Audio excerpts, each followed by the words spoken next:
Alright guys, welcome to RC Mojo. This week we're going to have a go at getting the Runcam 2 on a gimbal. I've got this cheap kit from eBay which has a small gimbal and a pair of micro servos.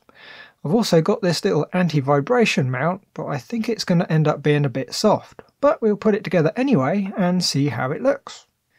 Right, before we start building we'll need to remove the Gorilla Pod and front body mount from the TXT1 chassis. It's held on with 4 M3 screws which were thread locked when I first built the truck. To remove them we're going to need a screwdriver that fits the screws perfectly. A ratcheting driver does help quite a bit too. With the mount removed we've got a nice bit of space up front for the camera. We'll have to make up some sort of plate to sit everything on, which will need the mounting holes currently used by the electronics, so they're going to have to come out too. It's only on a bit of plastic held on with a couple of self-tappers, so it comes away very easily. Okay, the anti-vibration mount then. It comes with 2 plastic plates with 4 large holes in. All we need to do is pop the rubber spacers in. It's a right faff, but they do go in. Doing the first half is a bit of a pain, but fitting the second half is a little infuriating to say the least. When we do finally get them all in, we end up with a nice little anti-vibration mount. It's most definitely designed for cameras a lot lighter than the Runcam though. And once we add the gimbal, it's going to be far too soft. I'm sure it's going to come in useful one day though, so I'll keep it in the junk box just in case. Okay, gimbal next. I've got a pack that came with 2 servos, but you can also get the gimbal on its own, or I've also seen it with a pair of black servos too. If you search the RC section on eBay for gimbals, it's more or less the cheapest one you can find.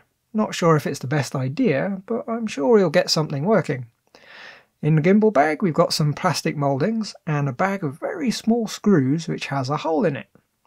Like with any kit, we'll start by sorting out all the fixings so you can see what we've got. There's some very small self-tappers, some what look a lot like M2 nuts, some larger self-tappers, and 2 sets of M2 screws. That should be enough to get things working. We'll have to make it up as we go though, as there's no instructions. Here's the base of the gimbal with a section inside to mount the servo arm. This looks like it must be the camera mount for the tilt, so these 2 bits must be the midsection that everything mounts to. Looks like the first thing we need to do is fit the servo arm in the base. The servos are Tower Pro SG90s, far from the best servo around. They tend to be a bit notchy, almost jumping in steps rather than being nice and smooth. They are, however, very cheap, and with any luck they will be good enough for spinning the camera around. From the accessory packet that comes with the servo we'll need the cross type arm.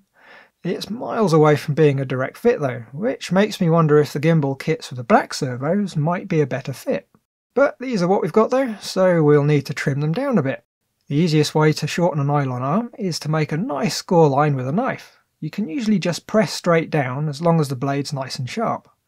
Grab the end near the score with some pliers and snap it off. And there you go, you've got a nice clean cut every time. Now, while the arm fits in the round section, it doesn't sit all the way down. The wide bits of the arm are too wide to fit in. A quick trim with a Dremel sanding drum will sort that out though. Unfortunately, none of the holes quite line up either, so we're going to need to run a drill through to clear the way. It's not perfect, but I'm sure it's going to be good enough. We'll use a bit of epoxy in there too before we mount everything up for the last time, just to make sure there's no wobble from the arm in the mount. For the tilt servo, the splines fit through a hole in one of the side pieces and use a single-ended arm, which of course doesn't fit, so we're going to have to trim one down. Next, it would probably be a good idea to centre up the pan servo with the servo tester just to make sure it's in the right position, and more importantly to test if it actually works. Well, it seems to run okay. It's a bit scratchy, but it'll do. Right, we can do a test fit of the mid part on the servo. There's no servo mounting screws, rather the 2 parts should clamp onto the servo body with the 2 self-tappers squeezing it all together. In reality though, at least with these servos, there's quite a big gap leading to some wobble, which really won't do. There's an easy workaround though. If we pop some servo tape on the sides of the servo, it's going to pad it out nicely. We don't need to peel off the paper from the outside. When the parts are fitted, it's going to clamp very tightly and it's really not going to be going anywhere. The tilt mechanism is really rather neat. There's a hole and a nub that interlocks on one side, becoming one of the hinges. Then the servo mounts to the two mounting lugs on the bottom of the camera mounting plate with a couple of self-tappers. I've also trimmed one of the servo lugs to match the profile of the lug on the plate. There's still plenty of meat left, but it should add a bit of extra clearance for looking up. Next we can fit the tweaked single-ended servo arm to the other half using two of the really tiny self-tappers, and surprisingly the holes line up well enough that it's a straight fit. I think I'm still going to add a bit of epoxy later though, just to make sure it's all locked good and solid. We can plug the tilt servo into the servo tester so we can centre it up. I think we're going to want the camera pointing ever so slightly down for when we're driving, but we can adjust it later. We only need to make it fairly close for testing. The two halves come together now and we've got a working tilt. Seems to work fairly well, but there's still some clearance issues. We'll need to cut the clips and a few of the other bits that stick out. So while we're dremeling those away, we'll trim the sides up a bit as well, so we can get a bit more upwards tilt. And here we are then. I think that's about done. Close enough we can hook it up to the radio and see how it works on the stick. We've got a nice flat platform for the camera now, and with the sides trimmed there's a decent amount of up travel. I've got the channels set up to run slowly on the transmitter, but I think I've gone a bit too slow. It's easy enough to change though. We can, however, see that the tilt is working nicely on the radio. If I hold the gimbal down to the table, we can see the whole lot's working really rather well. We just need to mount up the camera, which, because the Runcam 2 comes with a nice slide-in mount, is just a case of a bit of servo tape to stick the mount down. Slide in the camera and it's ready to go. However, all that extra weight does highlight the shortcoming of this type of gimbal. All the weight is being supported by the output bearing, such as it is on the pan servo, and it's really wobbly. If it was hanging under a quadcopter, it might be okay, but with all the mass up high on a truck, it's going to be like driving in an earthquake. I think what we're going to need to do is relocate the pan servo and properly support the gimbal on some real bearings.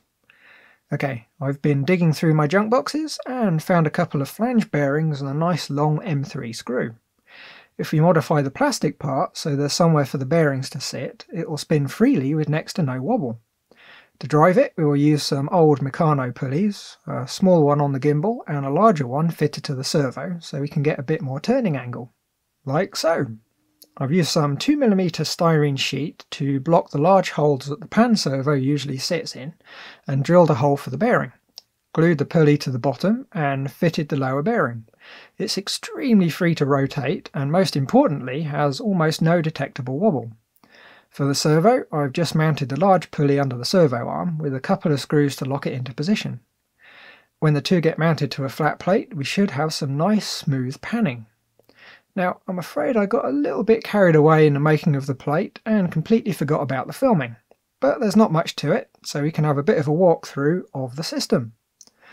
The plate itself is made from a sheet of acrylic, chosen because it's the toughest stuff my powered scroll saw likes to cut.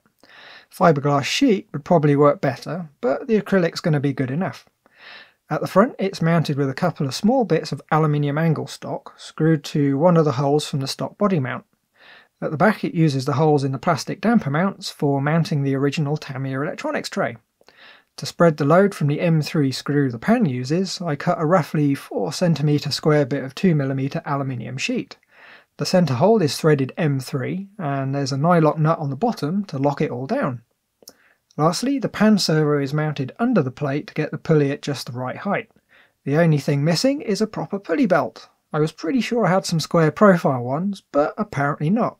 The system works though. We get some nice panning, and with the different size pulleys we can turn the camera to look sideways, and despite the cheapness of the servo, they do seem to be good enough for what we're doing.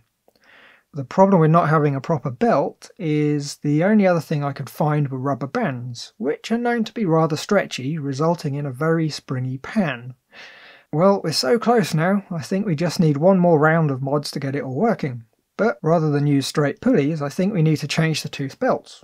Not only will it stop the bounce as the belts really don't stretch, but they also won't slip, so releasing the stick will always make the camera point forwards. Unfortunately, at the time of filming, I'm still waiting for the tooth bits to arrive in the post, so that's going to have to be it for this week. Next week though, we should be able to swap out the pulleys and go for a test run. It should be a lot more interesting being able to look around without having to constantly reposition the truck. Anyway, as always, thanks for watching, like if you liked, and if you're not already, by all means subscribe. Bye guys!